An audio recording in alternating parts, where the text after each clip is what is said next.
And then she'd blow her nose on her apron and go back in a hurry. All my peers would laugh and comment on this kind of stuff. Now, I had mixed emotions, see, because I loved my grandmother more than I liked these creep kids, and I didn't want that secret to get out because I understood right away about peer pressure, even as a child. And just like, oh, you couldn't tinker too much with them. And I didn't like them laughing, and I didn't like my grandmother doing that. And I didn't know who to hate. And I would just stuff it inside, and I'd just feel rotten. And the peers would dig at stuff like that, and I developed some kind of a defense against it. I tried to get witty, and and then I'd forget what to say, and I'd just punch one of them little suckers. And then I sort of got a reputation of being witty and dangerous, And I didn't have any drink yet. I was just a little kid, I was starting to be restless, irritable, and discontent. And I didn't even know what it was, but that's the way I felt. I was 8 or 9 years old. My mother remarried, and I got a stepfather that was a cross between Archie Bunker and Adolf Hitler, if you can visualize. He made like a hobby out of knocking the hell out of me, and looking back on it, I made a hobby out of deserving it.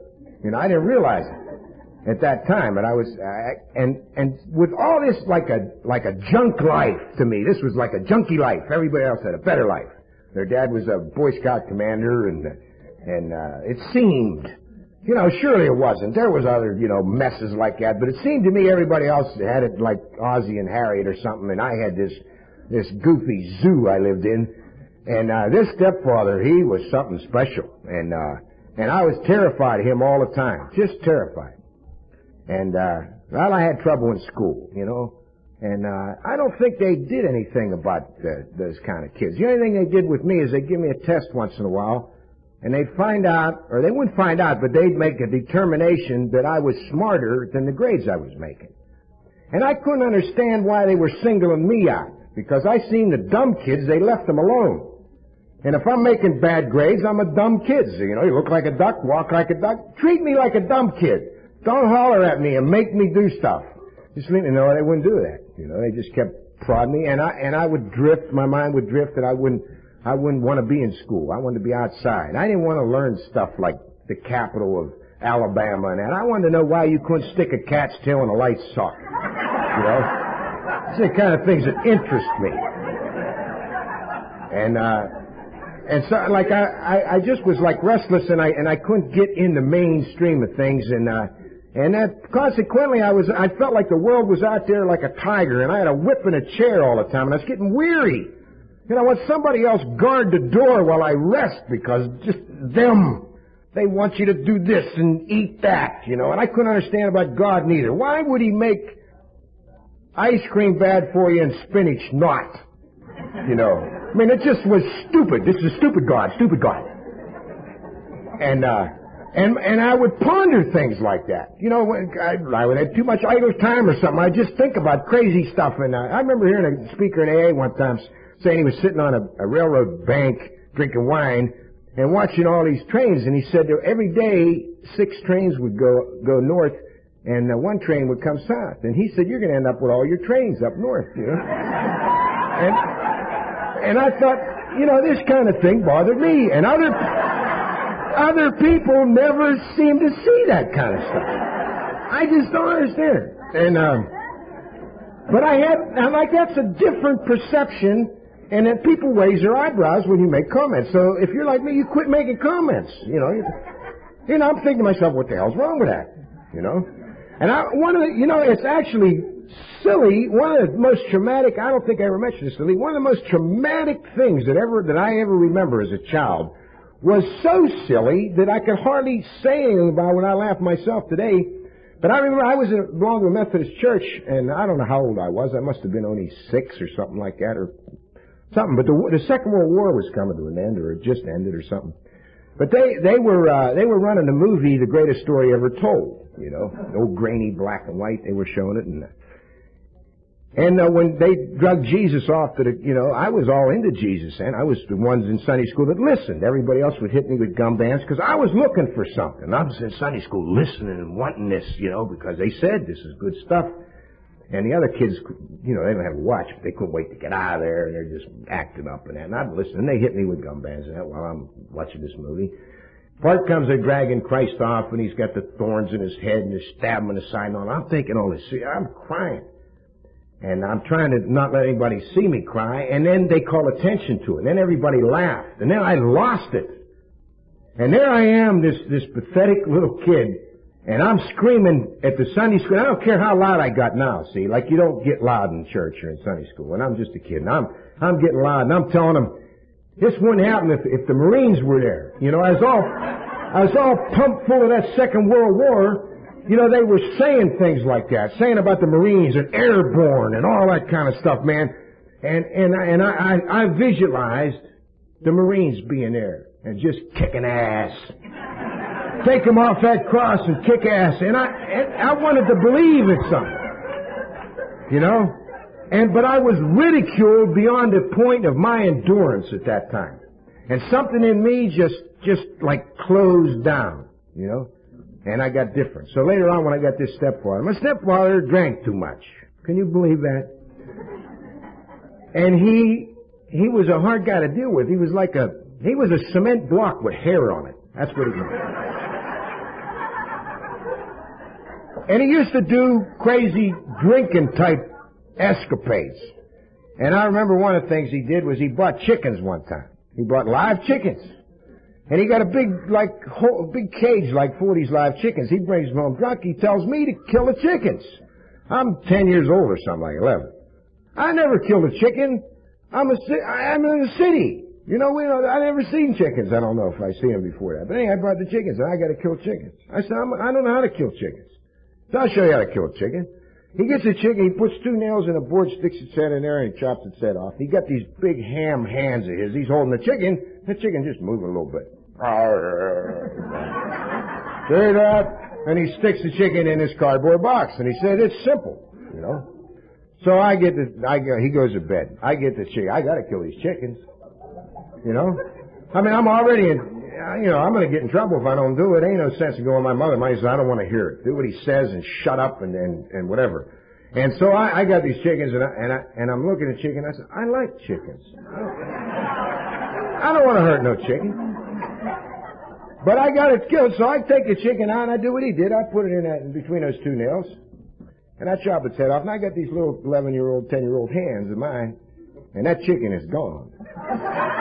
Now, chickens, if you ever notice, if you kill a chicken, they do more in that minute than they've done their whole life when that head's gone. And it's running around, it's getting blood on me, and it stinks. I don't know how you can eat chicken.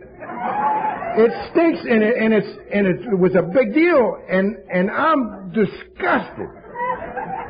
Now, the next chicken I get out of there, I'm mad. I grab that rotten chicken, and I want to cut its head off, man. And I cut its head off, and I throw it in a box, and I put my foot on top of it, and a thought came to my mind, what am I, some kind of an apprentice serial killer or what? How can my mind just go like that? From all this compassion, 10, 11-year-old boys ain't supposed to think shit like that. And I had, if I knew from past experience, I'd say to my stepfather, hey, listen, I had this, shut up, he'd say. There's a ton of sand up there, move it. You shouldn't think, And I tell my mother's eyes would cross. She'd think I was getting nutsier and she's going to have to put me in a home or something.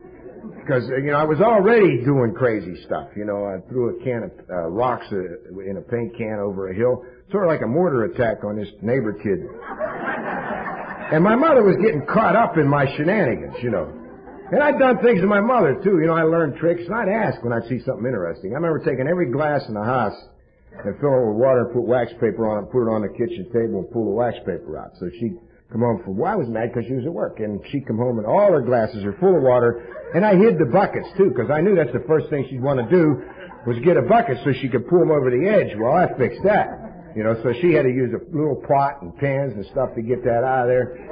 And, but these are the kind of things that come to my mind all the time, And, so by the time I was in junior high school, I was getting into some pretty serious trouble with school. When I went to a nice school with girls and boys, football team and everything nice. and I didn't blend good. And I played, I was into when rock and roll was brand new. I was into it. I played drums. I had a little group. And I had already got in trouble for forging library passes and selling them and smoking cigarettes, and I sold dirty pictures. You could see the same thing on Home Box today. I was 40 years ahead of my time, But they were really snotty about that in those days. I mean, Jesus, you probably got 5 or 6 years of hard labor for having your fly come undone or something, But anyhow, I was just in trouble all the time, and finally, with this band I had, we had to audition. Now, see, I have an alcoholic mind, so I try to always think what you're going to do with me before I say something. So I got to decide what I want and how you can help me. So that's what I tell you, Because, I mean, there's no sense of telling anybody the truth if there's a shortcut, to get done. Like you want somebody out of a house, you tell them it's on fire or something. You don't tell them, would you come out? I'd like to talk to you. Well, they might not want to talk to you. If you really want them out of there, you got to, tell them there's some kind of hitman or something going in the other door. I mean, expedience is number one, I told this group of teachers that our band was going to play a little tune called Mockingbird Hill. It was a little silly waltz from them days. And we were going to play on the assembly. So we got down the assembly. Meanwhile, I had rehearsed with my little band, and it was a new tune at that time called Night Train. It kicked, and I had a guy on tenor sax. That keeps you cooking. We got up on it. They never had that in school yet. It was 54. And so we got in there, and we started to cook with this funky tune, and man, all the kids were up on the seats, and I was happy, man. Look at because rock and roll was like not talking about that. It was just coming. They were doing that in Boston and places where they were really goofy and bad. And so I brought it to this little Swissville high school, the suburb of Pittsburgh. And boy, the kids were up in the seats, and the teachers were up in arms. And the first thing I know, I'm going to this Conley Vocational High School, which is in the worst section. When they went to build that high school, they said, where do you have all the hookers and dope and shit? They said, right over there. That's where the school. They put that school right there, and the kids fit in perfect.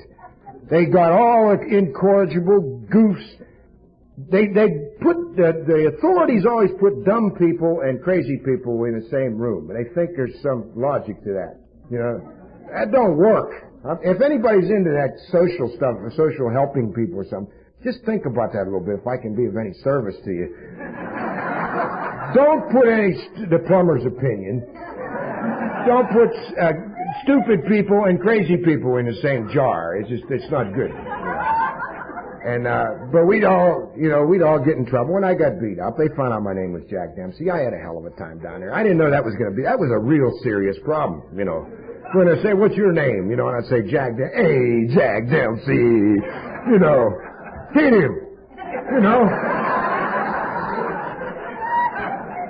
And you majored in two things down there. There was one major and one minor. You could crime or alcoholism. Whichever you want. I think they've got 3 curriculums now. They got drugs down there now. But when I was down there, it was just alcoholism and crime. And I majored in alcoholism. Some of the other fellows are probably in jail right now. But I minored in crime now. I was I had crime 101, so But I had a hell of a time down there. And I finally got out of there. I got married when I was 17 years old, and I got out of there. And I married my childhood sweetheart, who, I love her. I still love her, but I loved her so much then that I thought that she understood everything. And I'd tell her how bad the world was, and she'd just look at me. And I thought she agreed. And I told her all about them, how bad they were. Well, we got married. My God, I married in the enemy camp. She was one of them. And she would her eyes would cross over when I'd go into my tirades and speeches and stuff like that, and I scared her. And the more I scared her, the madder it made me, because I didn't want her to be scared. I'd say, listen to me. She said, don't raise your voice.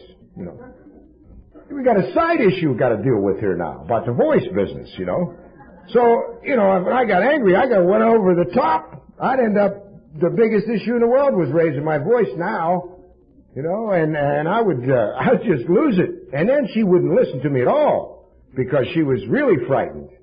But I didn't know she was frightened. I thought she was putting me out, you know, alienating me. So I'd get her attention by grabbing her head or something like this.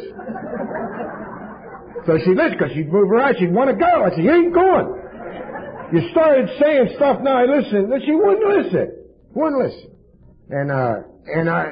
So I tried to tell her what things were, and she just couldn't understand that.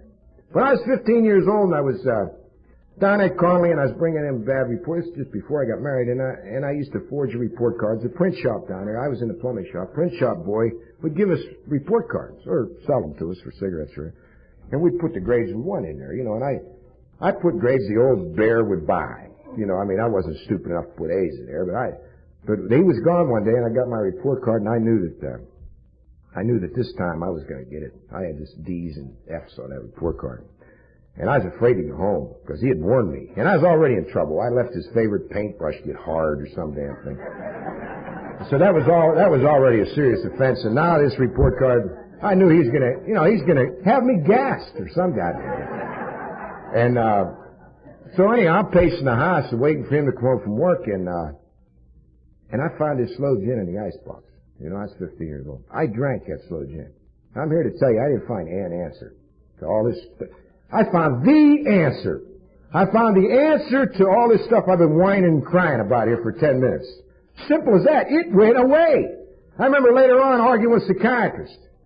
I asked the psychiatrist, what the hell? I told him all about these feelings and everything like that. I said, what do you call that? Well, he didn't tell me that was restless, irritable, and discontent. He said to me that was free-floating anxiety. I said, you want me to tell you what happens? Now, just a moment before that, I had set him up to make him criticize me about my drinking. And I said, you remember what you said about my drinking?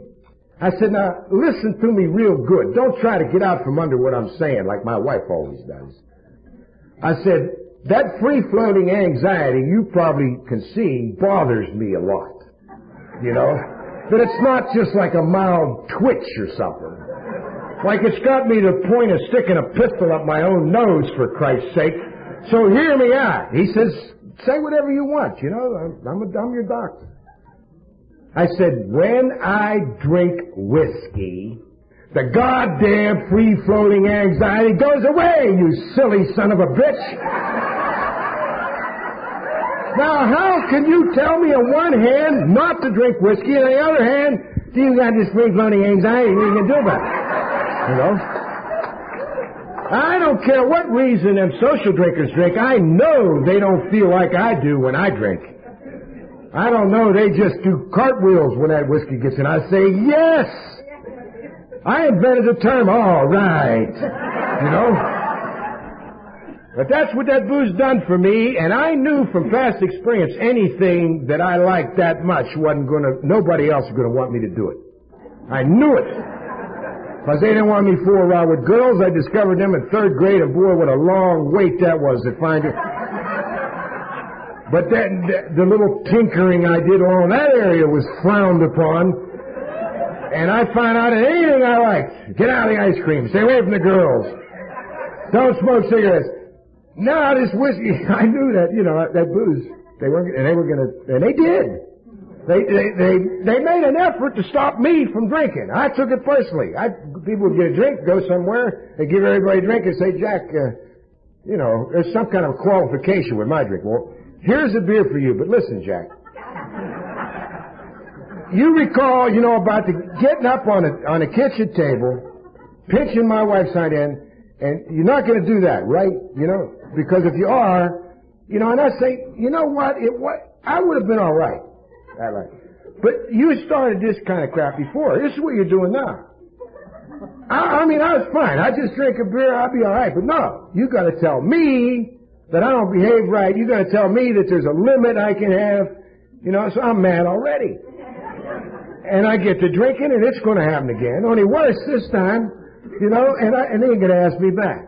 And then I can be mad about that. I can say, I can get drunk because you didn't ask me back. Everybody else got asked back to party, not me. Guess I'll go get drunk.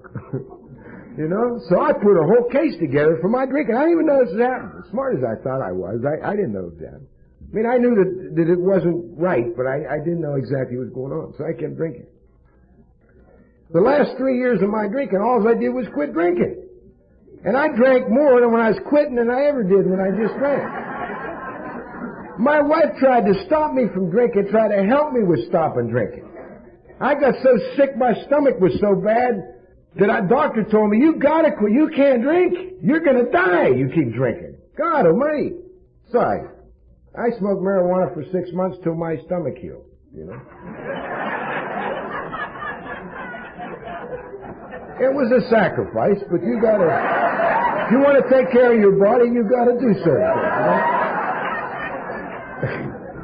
And, but my wife had little things. My wife, I think, thought that if you can't be a family, if you got this raging, marginal psychopath in a house, you could at least try to look like some kind of a family. So she had her version of what a family ought to be. Now, you got to bear in mind, this girl got to have a couple bolts missing to even get mixed up with somebody like me to begin with, you know. Then to hang in there is something else again. Nobody could love somebody that much. And I'm sure my wife loves me. She must. But it took a little more than that. It was like a challenge or something. But she used to dream up family scenarios and then put them into play. And I'm going to give you, somebody asked me to tell this story, so I'm going to tell it. I haven't told it for a while. But a typical thing in this family values type deal, not to hurt anybody's feelings with that, but typically I got drunk on payday. I used to get paid on Thursday. If you don't get drunk on payday, there's something wrong with your alcoholism. That's right. I mean, I'm not the kind of drinker that wouldn't get drunk on payday. You have to. All the guys get drunk. We don't get drunk. And so then Friday, you have to go out, all them roadhouses, them bands thumping out there, man. You got to get out there. When you're a young man, hell, you got to go get drunk some more. And then Saturday, I'd get drunk 2 or 3 times. I'd get drunk and I'd come back home and sometimes I could go right back out. Sometimes I had to get money. Sometimes I had to go in her purse and sneak in her purse and get money. She used to dole me. I hated that. It was so unmanly when she'd say, she'd hid money from me and she'd get, how much you need for coffee and gas and take out of that little purse. And I was always feeling guilty that morning when she did that, so I couldn't make my scene yet. And I just hated it. And I'd get money and I'd go back out and get drunk some more. Well, Saturday, I mean, I'd really, by that time, I'm real bad. Sunday morning, when I come to, it would be her. She'd have a dust mop or something, and she'd take the handle and stick it in my side. It'd get me up Sunday morning and twist it, and I'd feel that in there, and I'd get up. Now I got a monumental hangover. I've been drinking, 4 days or something, and I'm sick. And I can't imagine what she wants. What? And we'd have to play that game.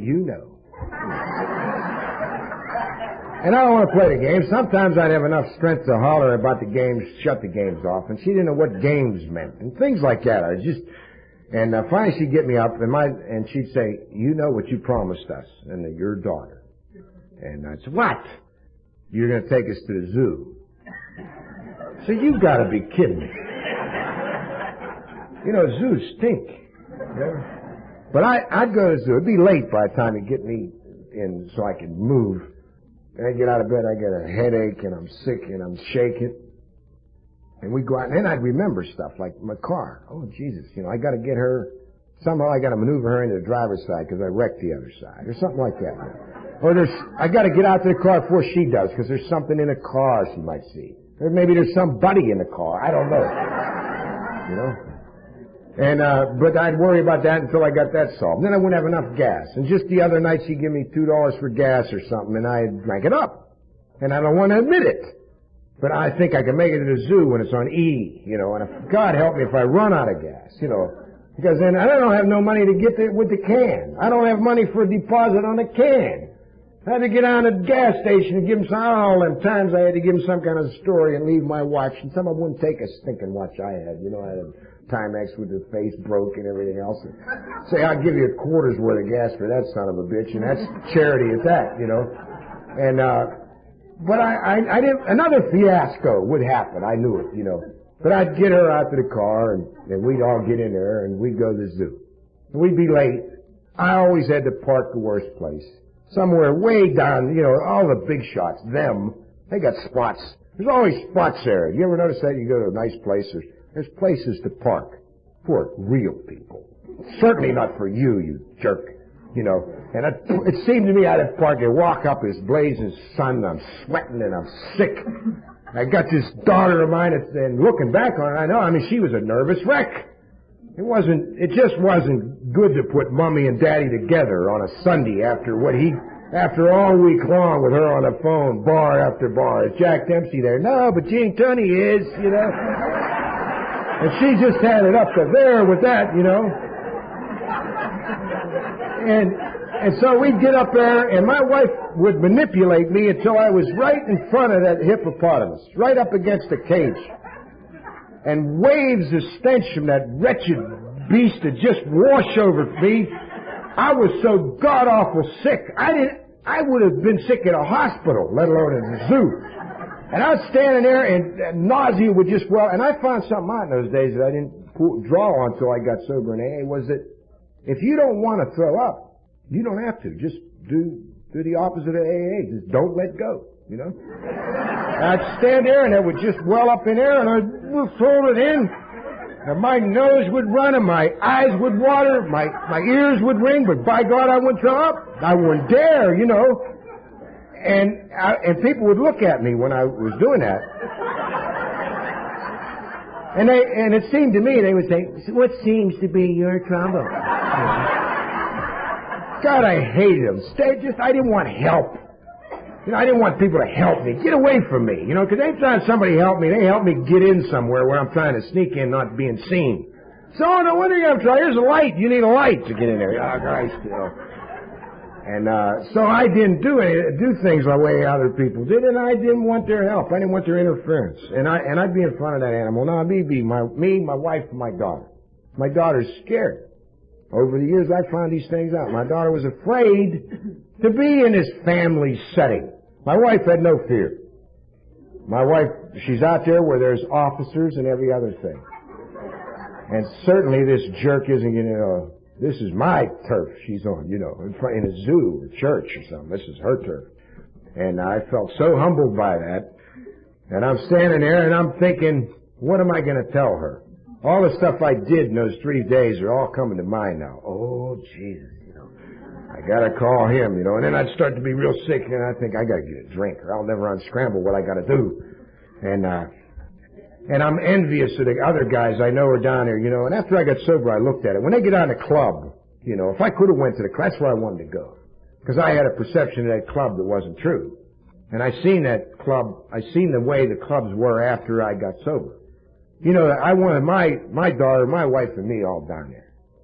You know, just let the kid eat potato chips and drink Cokes and sit in a corner of some drafty little bar, and me and Mama would dance and hang on each other, you know, and play the jukebox. And when I was drinking, I thought that was something, you know. I thought, why can't my wife be? I always wanted an alcoholic woman, you know, so we could have DTs together, you know.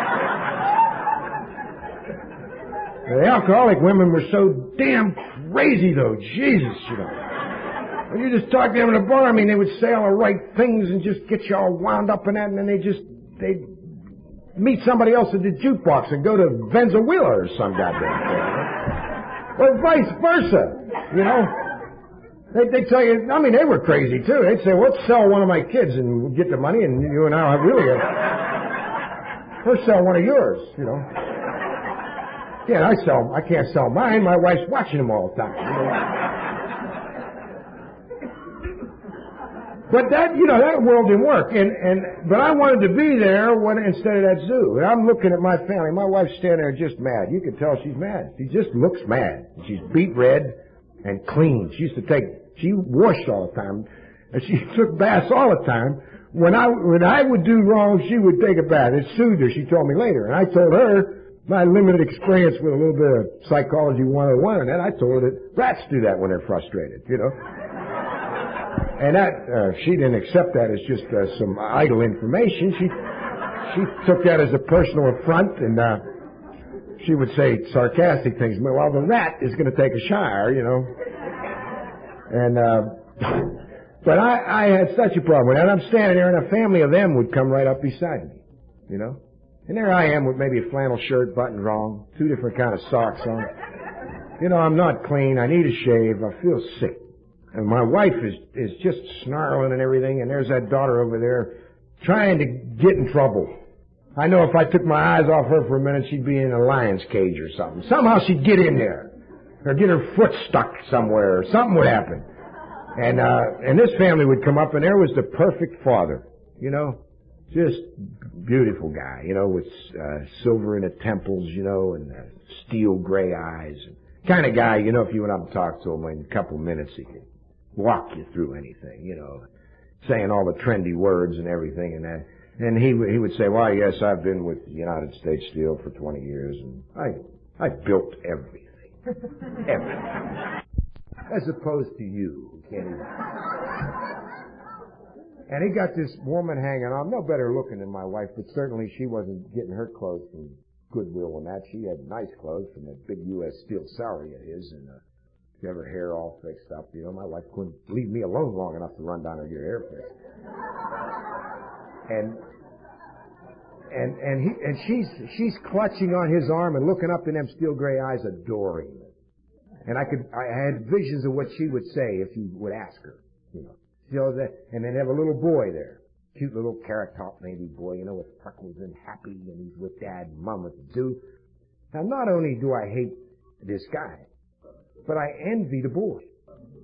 I want a dad like that. I never did, you know. And I thought, boy, we'd take that cute smile off your face and get you down one of them north side bars some Saturday night, you know.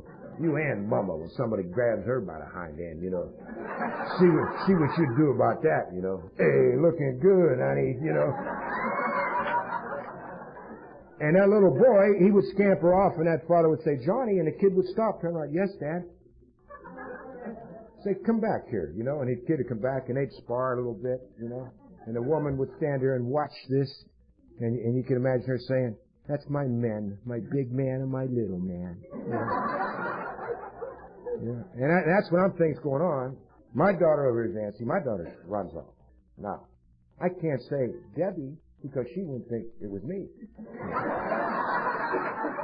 I'm all full of rage, and I'm afraid that she'll get lost or something, and we'll be at this damn zoo longer yet before I get a drink. So I hollered, Debbie! And instead of her turning around and say, yes, Dad, she runs faster. And my wife would turn on me in front of everybody, the height of embarrassment, and say, don't you scream at that child after what you did. Now, I don't even know what I did. The reports ain't even all in yet, you know. And I certainly don't know what she knows. And that's the difficult part, because I'd already made the mistake of confessing to things that she wasn't involved in that area, that she didn't know. Oh, and any time I ever tried to outsmart her, I always got myself in some kind of a jam, because she was sober. She was sober, and she had chronic sobriety. She could just sit down and plot and think and just cover every base. And as time went on, it got worse, because she could second guess me, and I'd be drunk and I wouldn't be up to par. You know, I just couldn't handle her. She was too goddamn smart. And it was just like having a CIA director in the house, you know. One little incident to try to outfox her, I used to leave stuff would be in my car. I mean, there'd be things in my car I want my wife to see. And not to make you think I'm some kind of a Don Juan. I'm talking about anything could be in there. There could be receipts from a finance company where I got a confidential loan, which ain't confidential. If you don't pay it, they tell your whole family you owe it. You know. So they lie, too. But I could have, because when I used to get the money from a loan, I'd throw all that paperwork over my head. Now, party, man, I'm going in that car, that bullshit paperwork. Hey, if you want your money, call me. You know what I mean? Because I didn't come down here to make payments. I come down here to get money. See? Your problem is the payments. My problem was to get the money. You know? But I'd have my car. I come home after a long bender, and I thought, you know what? That woman ain't going to be surprising me with nothing she found in the car tomorrow. So I stopped the car a couple doors away from my house and searched my car. Drunk as I was, I'd done a thorough search. And I could find nothing in there that she would misunderstand. And I went home. I went to bed. She got me up the next morning. She says, I want to know something. What? He says, I want to know why the back seat of our car is sitting on the sidewalk in front of Santa. Well, what can you say? I remember being drunk. I remember being so mad at the rest of the world. The rest of the world got away with everything. Me and a drunken buddy of mine, we went on we were walking around. My car broke down and we were just walking around, drinking. Because he didn't want to go home, I didn't want to go home. So we went to this 5 and 10 cent store and I go over there and I wanted to steal something. I hated to go in a place like that without stealing something. And so I thought I'm going to kill two birds with one stone here. I stole earrings. Big pack of them. I got them all in my pocket and we got out of there. And we're going along drinking. It was in the summer. And any car that was open, I'd throw one earring in there. To explain that? You Mr. Clean, goody two-shoes. You know? So there's probably guys like that still out there. I'm sure I'm not the originator of that, nor am I the last one to do it. So if any of you girls are having a little trouble finding in your heart to forgive that old SOB or try to get another look at it, maybe there was some jerk like me and he really didn't do that, you know. Bad chance. You know, you can't get every ounce of cynicism out of them well-worn wives, I'll tell you that. You know. It's good, though, because they never pay too much for stuff and things like that. You know. I was just a wreck, and I ended up in Alcoholics Anonymous. God almighty, I couldn't have thought of nothing worse at the time. My wife left me. Can you imagine that? Left. And she was even madder when she found out I didn't know she was gone. And as a matter of fact, that's how I found out she left. She called me to tell me she left again because she had gone. She wanted to feel me out, see if I was back there. But I was sad, and she had left. And I ended up, there was a neighbor of mine who was going around saying, not today. You know, I drank with him. He was, not today. I'm not drinking today. And boy, I thought that was stupid. But he was doing that, and they're all buzzing about me. They're going to trap me. They're going to have some kind of an intervention or something. Well, nobody could really have an intervention because I'd have just went to jail. I'd have gotten a fist fight. I'd have punched anybody that said something cool. So it wouldn't have worked. But people can outsmart even just like me, you know. But anyhow, I ended up going to AA. I went to AA, my wife came home. AA was tough for me. I come in January 1969. I got sober April 18th, 1970. And in those 14 and 15 months, I got drunk every 4 months. I went to meetings every night. Did the best I can. I took a night or two out to get drunk. But I read the book and I'd done these things. Now every time I'd get drunk, I'd come back to AA and AAs would tell me that I didn't have the first step and I wanted to kill them. And I believed then, and I still believe, that the first step wasn't the thing that was making me get drunk, or not making me get drunk, because we have a problem with God, some of us. There's a chapter to agnostics in the big book, which means that there's a lot of people with that problem. There's no chapter to the sports fans in there. You know? I mean, they're addressing a serious problem within the confines of the alcoholic, you know, and that's where I was. That was my biggest problem.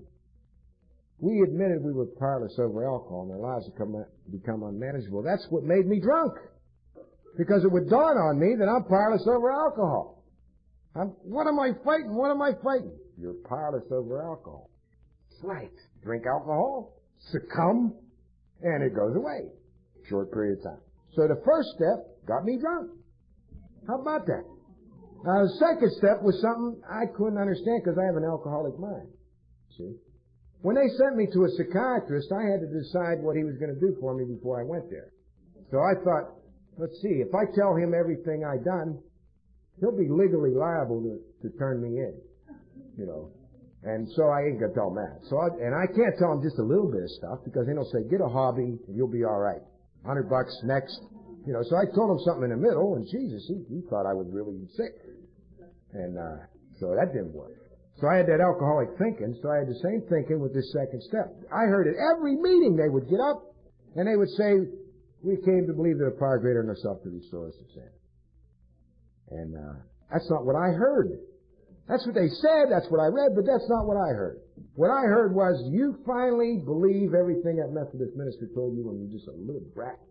I mean everything. You remember the Apostles' Creed when they'd say, I believe in God, the Father Almighty, and in His Son, Jesus Christ our Lord, who was conceived of the Virgin Mary and suffered under Pontius Pilate, was crucified, dead, and buried. The Methodists said that He went straight up to heaven. The Catholics and the Lutherans said He went down into hell, then up to heaven. The Jews said He didn't even come, let alone go.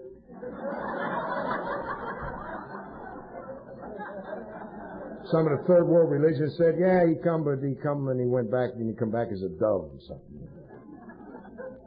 I didn't know what to believe. And I thought that's what they were asking me to believe, and I was having a hard time with it. So I did what they told me to do here. They made me go to meetings.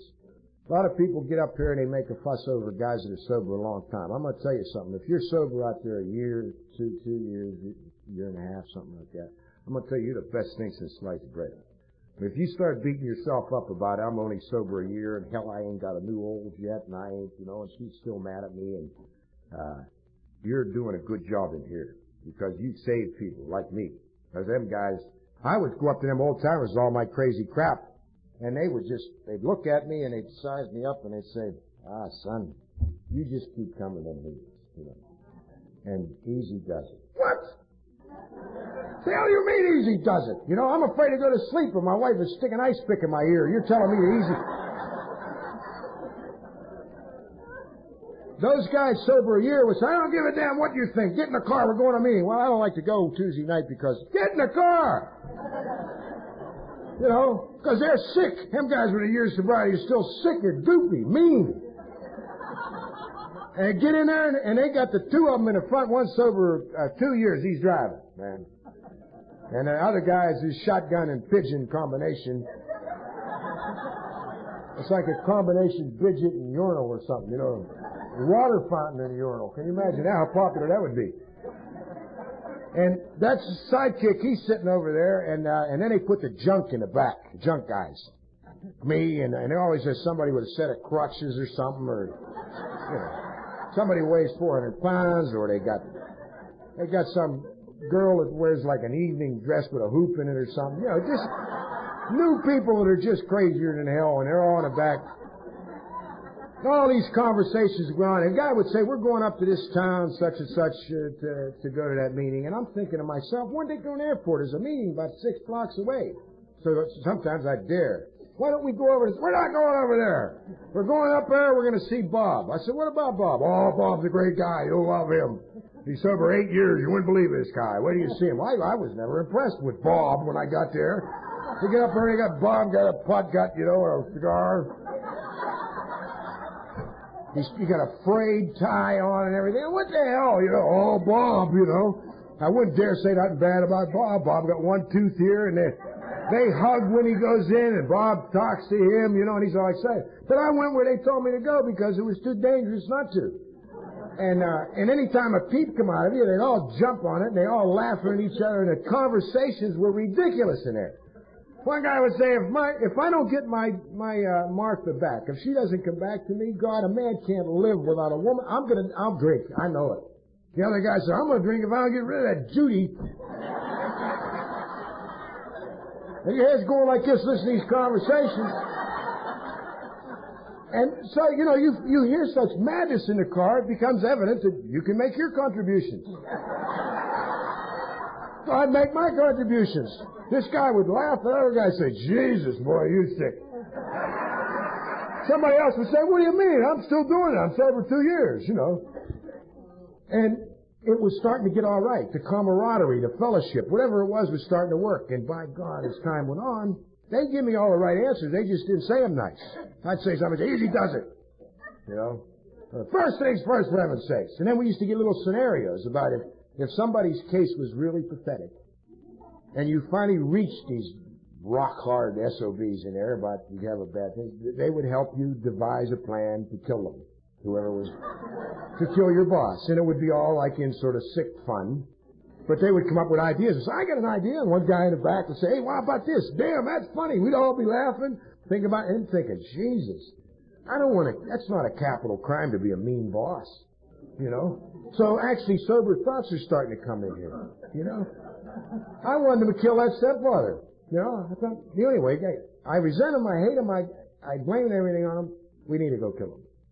You know. And, but that, you can't do that. And you can't do anything, I can't do anything I want to do sober. I just don't have enough reality hidden to do. I just can't do it. So I was learning the hard way that why a lot of people don't drink. Because they don't want to behave. I don't want to behave like a social drinker. I don't want to.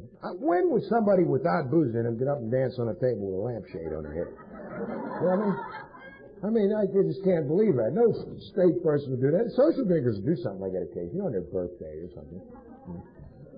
But, geez, man, and I went to all these AA meetings, and finally this program started to work for me. And a second step come to me. I wasn't in some quiet chapel with the sun streaming through the window that came to believe in God, you know. I was probably sitting on a toilet, you know. I just realized that this program was working for me. It was actually working for me, and the pain of an obsession to drink was being lifted from me. And I got like excited about that. And I got all the promises that people were making me in AA, and they didn't mean to be promises, but they were telling me, hey, this is going to work this way. One guy just hardly knew me. He says, I was bitching about finances. He says, 5 years and you'll be out of it. Damn, it was almost to the day.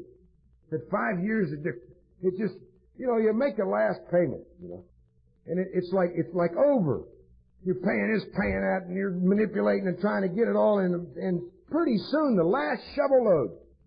You know, I've experienced that thing about that on a plumbing job. You know, I'd be doing a big job, a lot of fittings, and just have everything piped and start soldering and soldering and soldering. And my arms tired from holding that torch up and everything. And finally, there's the last fitting. And I remember saying to a carpenter friend of mine who was with me, I said, I started the last fitting on a job. I was really tired. We tried to get the people's bathroom ready for the weekend. And I said, it's over. He said, what the hell are you talking about? I said, I made the last joint on it. Well, sure. And I said, but to me, see, I was noticing things. I was noticing that there's a beginning, a middle, and an end to stuff.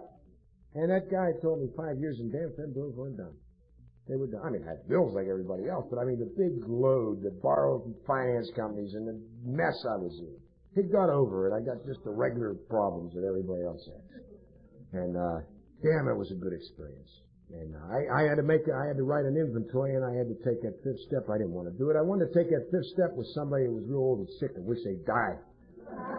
I didn't want to tell them, and I had to do it. I had to do that step or I'd have never made it. After I took that step, I felt I belonged. Not only in AA, but I felt I belonged in the world. That was the best feeling I ever had in my whole life. I never experienced that feeling of belonging ever, as a child or an adult, drunk or sober. But when I did that fifth step, that's how I felt. I was confused about the sixth and seventh step, and I dwelled on them, and AA hollered at me about making too much of nothing, and told me that I should get on with amends because that's what I was trying to dodge anyhow by yammering about the sixth and seventh step. So I got into that. It took me 4 or 5 years to make amends to my family, to my satisfaction. Whether they're satisfied, I'm sure they are, but I learned through doing that steps that that's not my problem. My problem is to do the best I can with me, and whatever comes of that, I gotta deal with. So that's what I did. I had to make amends to my stepfather. I couldn't believe it. It wasn't amends so much to make to him. It was make an effort to confront him with all my stuff with him. I made an appointment to go out and see him. He's dead now, but he lived in Chicago, and I went out to see him. And he knew about my drinking. I drank with him as I got a little older there, and he knew all about that. But I went out and I told him, I said, you know, the AAs make me take an inventory about my situation with him before I went out. So I was only 12 years old, and anybody could make a case for a 12-year-old. What the hell? It's nothing. It's his fault. It's all the day. But that's not the case. He wanted to change. He was a proud man. He wanted to change my name to his. I wouldn't do it. And it really was a thrust at my natural father that I wouldn't do it. It wasn't anything, but he probably took that personally. As a matter of fact, he brought it up in our conversation. I wouldn't let him have that. And he was a very proud man and with a drinking problem to begin with, and that was a serious infraction there. And I didn't realize that until I took my own inventory. The other thing was I tried to break that marriage up between him and my mother. I tried to be everything for my mother. I tried to clean the place, do whatever I had to do. He is not necessary. I tried to make him not necessary. And I'm sure he sensed that. But I got sober in AA and I badmouthed him in Lee's. Early on, I would really talk about him because I hated him. And I told him about that. I told him about the stuff as a child. I told him about the Lee's. He said, you're in that A&A or whatever it is a couple of years by this time. He said, I'm going to tell you something. He said, you're doing pretty good. He said, don't worry about all that old stuff. He said, that's water over the dam. He said, you're in that AA now, and you haven't been coming out here and didn't know you were out here. Remember that? He told me a few stories about me getting on a bus and just going out there and getting all drunk and being in a blackout. I was surprised when my mother opened the door one time. I opened the door. I said, Mom, what are you doing here? I didn't know where I was. She said, what do you mean? What am I doing here? I live here. What are you doing here? And but he got some laughs out of that incident. But he said, you're not doing that anymore, and your wife's not calling here, writing anymore, complaining and being scared about what you're going to do or did. He said, at AA, yeah, you're sober now. He says, and you bought a nice house out there, and that was Monroeville area, and he called it Manureville.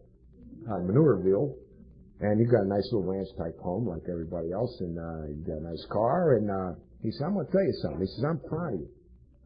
He never, ever said anything like that. He says, I'm going to tell you why I'm proud of you. I thought maybe he found out some of the good work I did in AA, helping and everything, you know. He says, I'm proud of you because I made you what you are today. I bust out laughing, and he laughed too. But you know, it took it out. It took that bar that was in my stomach that was hate. It took it out of it because he became real when he said that. That was his way. He did all he could. He did what they did then. His dad knocked the shit out of him. And he was just tickled pink that I survived and contributed what his way of bringing a boy up. Bringing a boy up into a manly man is the way they did that.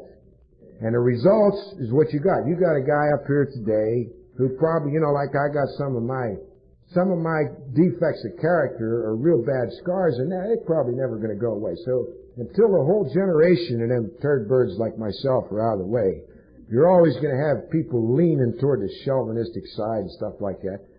I understand intellectually what I should do.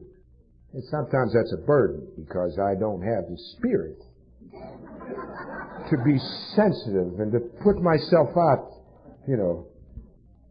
It's not me, you know. I do the best I can. I say, yeah, you know.